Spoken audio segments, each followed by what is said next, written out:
Es jums sākumā iedošu kaut ko paklausīties. Студию. Алло, это Александр, мы с вами общались, помните? Vīrietis, kuru jūs tikko dzirdējāt, ir telefonkrāpnieks.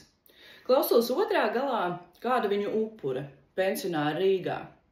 Šo sarunu viņš ierakstīja pats, lai priekšniecība var novērtēt darba kvalitāti, jeb cik veiksmīgi viņš prot apkrāpt cilvēkus. Savukārt pie mums šie audio ieraksti ir nonākuši pateicoties trauksmes cēlējiem. Viņš žurnālistiem nodeva miljoniem datu. Tur bija dokumenti, iekšējās krāpnieku sarakstes, audio ieraksti ar viņu upuriem, atskaites, algas tabulas. Vairāk nekā pusgadu žurnālisti no 30 pasaules medijiem strādāja ar šo informāciju. Jā, visi jau neskaitāmas reizes ir dzirdējuši stāstus par nabagu upuriem, kas uzķērušies un aizsūtījuši krāpniekiem visu savu naudu. Bet vai jūs kādreiz esat ieskatījušies acīs tiem, kuri ir otrā pusē?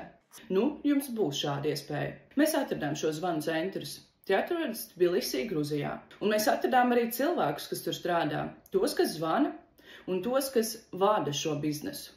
Šoreiz mēs parādām visu ķēdi. No pensionāriem teikā, kuri pazaudēja visu savu mūža iekrājumus, līdz konkrētām personām Gruzijā, Tbilisī, kuri šo naudu izkrāpa. Kas viņi ir? Kā viņi dzīvo? Kā izskatās?